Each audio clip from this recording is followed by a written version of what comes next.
ఆఫీసులో వందల మందిని మేనేజ్ చేసే మగాడు ఇంట్లో మాత్రం పెళ్ళాం చేతిలో ఫోన్ స్టాండ్ అయిపోతున్నాడు. ఎందుకో తెలుసా? ఈ కథ సిటీ కొడుకుల కష్టాలు. కాంతమ్మ, అనసూయమ్మ తమ కొడుకుల గురించి చర్చ మొదలు పెడతారు. కాంతమ్మ అంటుంది, అత్తల గురించి సరే గాని అనసూయమ్మ, మన కొడుకుల పరిస్థితి చూస్తుంటే నాకు అప్పుడప్పుడు జాలి వేస్తుంటుంది, అప్పుడప్పుడు మంట పుడుతుంటుంది. మొన్న మా వాడు ఆఫీసు నుండి రాగానే వాడి పెళ్ళాం ఏవో డ్యాన్సులు చేస్తూ ఫోన్ ముఖాన పెట్టింది. వాడు పాపం టై కట్టుకొని బ్యాగు తగిలించుకొని అలాగే నిలబడ్డాడు. ఏంట్రా అది అంటే, అమ్మా ఇది సర్ప్రైజ్ ఎంట్రీ రీల్ అంట అని అమాయకంగా చెప్తున్నాడు. దానికి అనసూయమ్మ నవ్వుతూ, మీ వాడైనా నయం కాంతమ్మ, మా వాడు ఐటీ కంపెనీలో పెద్ద ఉద్యోగం చేస్తున్నాడు, కానీ ఇంటికి వస్తే మాత్రం వాడి పెళ్ళాం చేతిలో ఫోన్ స్టాండ్లా మారిపోతాడు. ఆ పిల్ల డ్యాన్స్ చేస్తుంటే వాడు ఫోన్ పట్టుకొని అటు ఇటు తిరగాలి. వాడు ఏమైనా అంటే, నీకు నా మీద ప్రేమ లేదు అని ఆ పిల్ల సెంటిమెంట్ డైలాగ్ ఒకటి వేస్తుంది. ఇంకేముంది, మా వాడు మేనేజర్ సీటు మర్చిపోయి కెమెరామెన్ అయిపోతాడు. దానికి కాంతమ్మ, మా వాడు ఇంకో విడ్డూరం చేస్తాడు.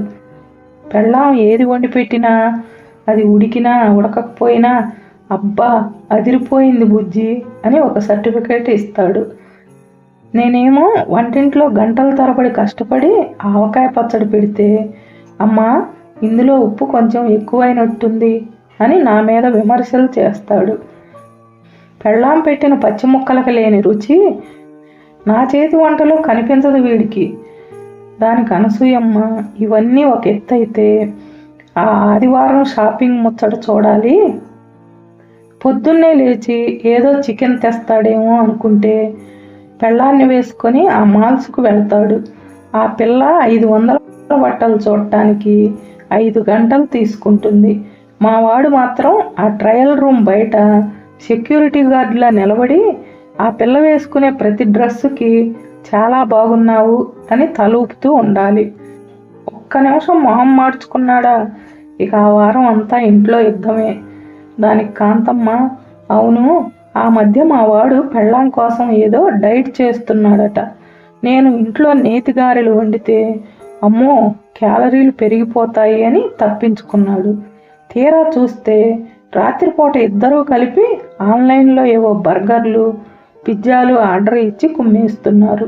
అది క్యాలరీలు కాదా అని అడిగితే, అమ్మా అది చీజ్ బరస్ట్, నీకు తెలియదులే అని నాకు క్లాస్ పీకుతున్నాడు.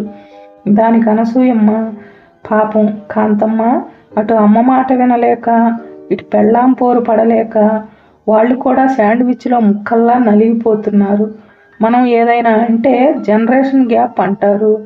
వాళ్ళు పడే తిప్పలు చూస్తే మనకి టెన్షన్ గ్యాప్ వస్తుంది. చూశారుగా, అటు జన్మనిచ్చిన అమ్మ ప్రేమ, ఇటు జీవితాన్ని పంచుకున్న పెళ్ళాం ఇష్టం, ఈ రెండిటి మధ్య నలిగిపోయే మన సిటీ కొడుకుల పరిస్థితి నిజంగా కత్తి మీద సామే. ఆఫీసులో ఎంత పెద్ద మేనేజర్లు అయినా ఇంట్లో మాత్రం వీళ్ళు ఎప్పటికీ అమాయక చక్రవర్తులే. మీ ఇంట్లో కూడా మీ కొడుకో లేదా మీ వారు ఇలాగే కెమెరామన్ డ్యూటీలు చేస్తున్నారా?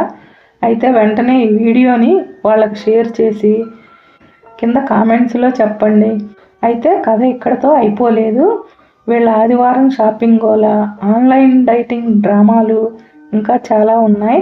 అవన్నీ పార్ట్ 2లో చెప్పుకుందాం. మరిన్ని ఇలాంటి నిజ జీవిత గమ్మత్తైన కథల కోసం ఛానల్ని సబ్స్క్రైబ్ చేసుకోండి. మళ్ళీ పార్ట్ 2లో కలుద్దాం.